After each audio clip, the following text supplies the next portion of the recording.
Très chers amis de la pizza et de la boulangerie, bien le bonjour, je suis ravi de vous accueillir dans cette vidéo et aujourd'hui on va réaliser ensemble cette chose-là, un pain qui est très bon pour la santé, un pain semi-complet.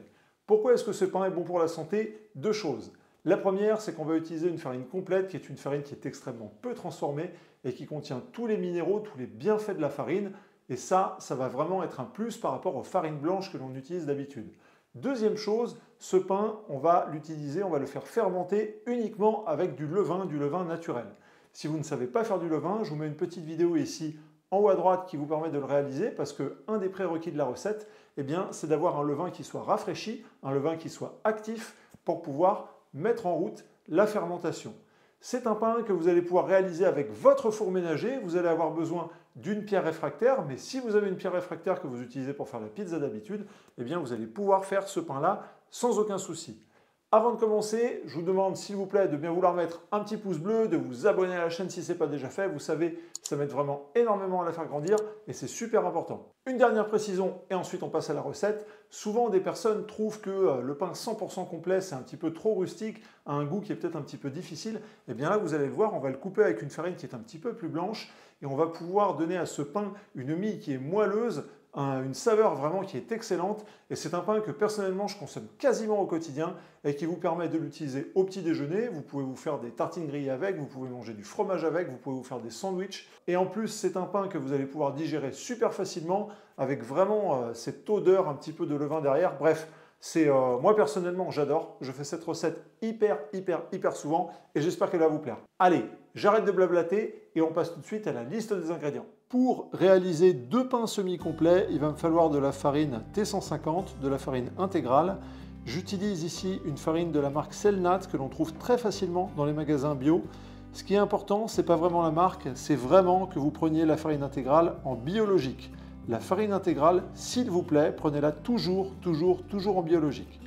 Pour la recette, moi je vais utiliser la farine blé ancien. Si vous ne la trouvez pas, vous pouvez prendre une farine comme ça, type 150, la classique standard, ça va très bien, ça marche très bien, je l'ai déjà réalisé. À ça, on va ajouter 100 g d'une farine blanche, c'est une farine T65, encore une fois de la marque Selnat en biologique. Moi pour la recette, je vais utiliser la partie blé ancien, mais si vous ne la trouvez pas, vous pouvez très bien prendre celle-là T65 qui fonctionne parfaitement. À ça, on va ajouter 9 g de sel.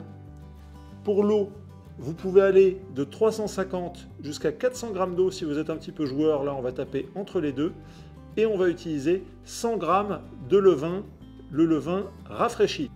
Dans cette recette, toute la fermentation va être réalisée uniquement par le levain rafraîchi. Donc, pour rafraîchir le levain, je prends mon levain de la veille, j'y rajoute de la farine, de l'eau chaude, je mélange, je couvre tout ça.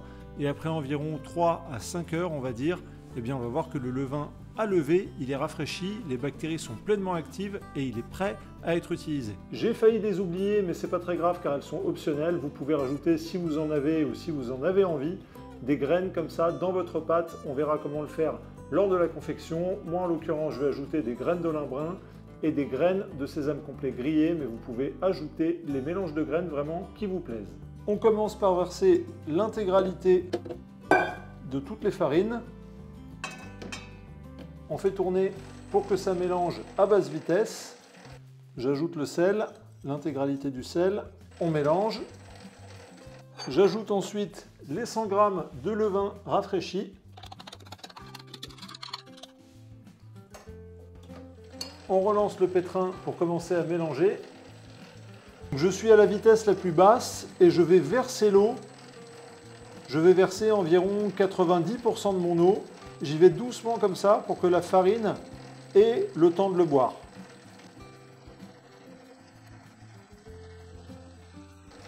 Et je verse mon restant d'eau, vraiment tout ça, tout petit filet par tout petit filet. J'ai versé toute mon eau. Je vais mettre ma machine en vitesse basse pendant 4 minutes. Après 4 minutes, je monte la vitesse du pétrin en vitesse moyenne ou vitesse haute sur votre robot pour 6 minutes. Après 5 minutes, la pâte est aux alentours de 20 degrés. Bon, c'est pas trop mal.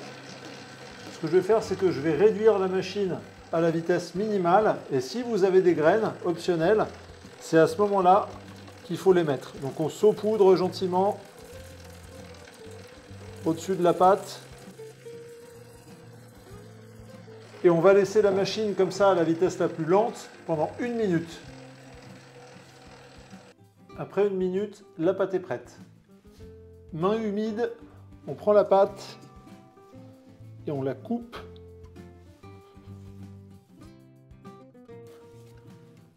Et on la met sur la table. Main humide, je prends la pâte.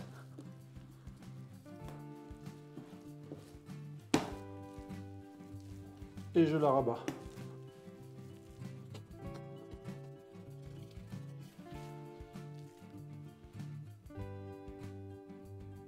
Et j'ai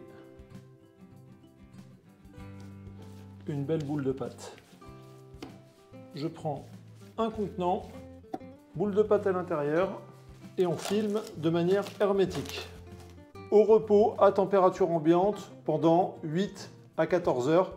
Il faut vraiment que la pâte double de volume. The next day.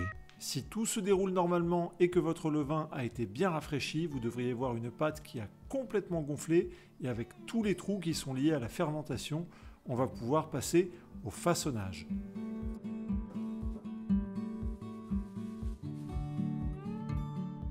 Étape numéro 1, je farine généreusement mon plan de travail. Je démoule la pâte que je mets directement sur la table et vu qu'on va faire 2 pâtons, pas besoin ici de mesurer le poids ni quoi que ce soit, je coupe au milieu avec ma spatule de boulanger et je fais 2 parts qui sont égales. Je tapote ensuite gentiment chaque pâton pour procéder au dégazage, donc pour retirer les gaz qui sont contenus dans les pâtes, et je vais replier la pâte sur elle-même pour lui donner la forme la plus simple possible et la plus efficace qui va être la forme de boule.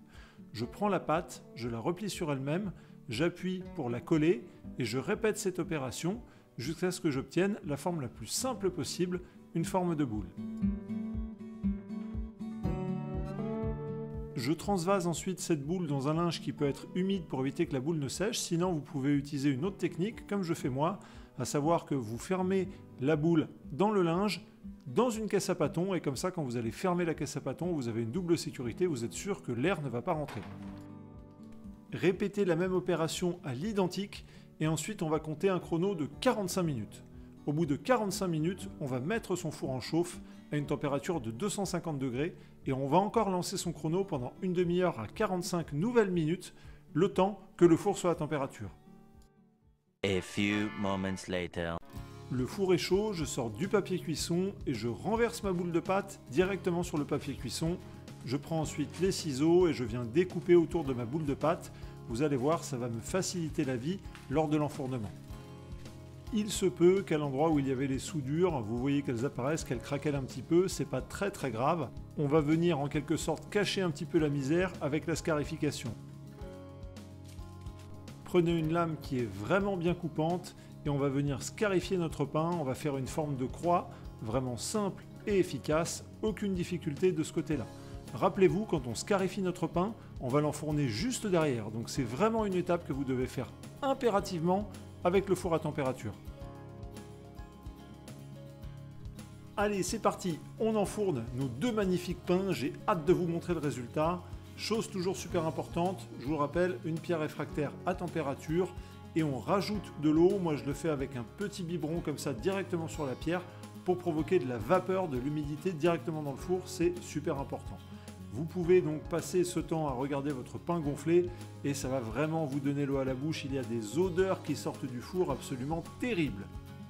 17 minutes viennent de s'écouler, je coupe alors complètement mon four, j'ouvre la porte et je laisse mon pain terminer de cuire comme ça pendant 5 minutes. Après ces 5 minutes, je sors le pain et je le mets sur une grille où il va refroidir pendant au minimum 45 minutes à 1 heure.